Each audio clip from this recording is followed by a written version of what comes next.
अब मैं कल जो आपने डाउट आपके द्वारा पूछे गए थे वो डाउट्स मैं यहाँ पे क्लियर करना चाहती हूँ। तो फर्स्ट ऑफ ऑल जो क्वेश्चन था वो मैंने देखा था कि जो हीमोजोइन है वो किस सेल से रिलीज़ होता है। तो अगर आपने मेरे प्रीवियस लेक्चर्स को अटेंड किया है, नोट्स लिखा है, तो ये क्वेश्चन आना ही नहीं चाहिए था। ठीक है, खैर कोई बात नहीं।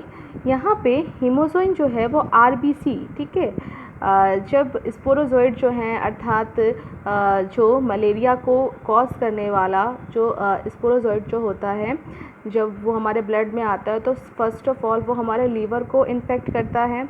देन लीवर सेल क्या हो जाते हैं, बर्स्ट हो जाते हैं। देन फिर वो आरबीसी में रिलीज़ हो जाते हैं, फिर वो आरबीसी के सेल्स पर अटैक करता है और आरबीसी के सेल्स क्या होते हैं, जब टूटते हैं, बर्स्ट करते हैं, तो उससे हीमोजोइन नामक टॉक्सिन निकलता है। लेकिन लीवर सेल्स जब बर्स्ट करती हैं तो इस तरह का कोई टॉक्सिन रिलीज़ नहीं होता। तो हीमोजोइन के कारण ही क्या होता है, कपकपी के साथ हाई फीवर होता है और बॉडी में काफ़ी पेन भी रहता है। सेकेंड क्वेश्चन ये पूछा गया था कि एक्वायर्ड इम्यूनिटी के द्वारा जो एंटीबॉडीज़ होती हैं उसको बनने में 10 से 15 दिन का समय लगता है। तो तब तक हमारी बॉडी किस तरह से परफॉर्म करती है, किस तरह से रोगों से अपनी रक्षा करती है, ठीक है, रोगाणुओं से अपनी रक्षा करती है। तो इसका भी आंसर इजी है कि हमारी बॉडी में क्या है, हमारी बॉडी में एक्वायर्ड इम्यूनिटी के साथ साथ इन्नेट इम्यूनिटी भी तो एग्जिस्ट करती है ना। तो इन्नेट इम्यूनिटी के अंतर्गत आपने WBC के बारे में पढ़ा। WBC का भी मैंने आपको पूरा प्रकार बताया था अच्छे से।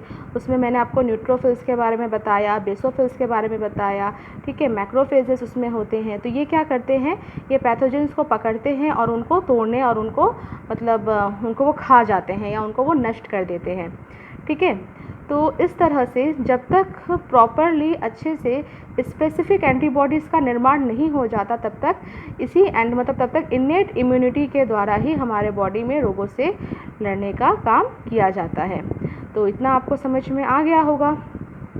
और फिर पूछा गया था कि ये जो एंटीबॉडीज़ का जो डायग्राम है, इसमें ये जो डिफरेंट कलर जो इसमें दिखाया गया है ये क्या है, ठीक है। सबसे पहले तो ये है कि मैं जो आपको नोट्स देती हूँ आप उस नोट्स से डायग्राम को देख के बनाया करो।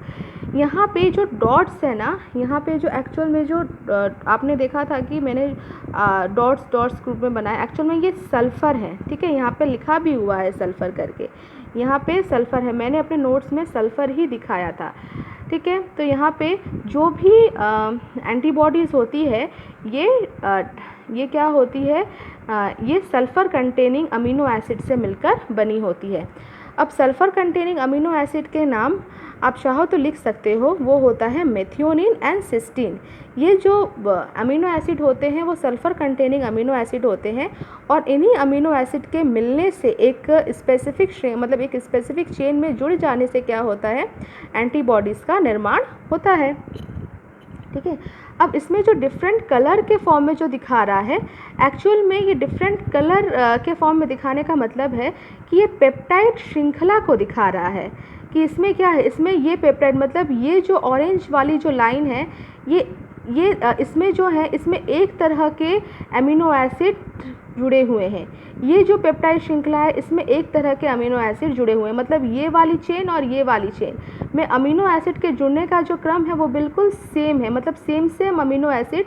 यहाँ पर भी मान लो यहाँ पर मेथियोनिन है, सिस्टीन है, फिर आपका फेरीन है, ठीक है, उसके बाद सेरीन है। मतलब इस तरह से मैंने तो एक हाइपोथेटिकल नाम सारे लिए हैं, मतलब हो सकता है कि यहाँ पे डिफरेंट टाइप के अमीनो एसिड जुड़े हुए हों।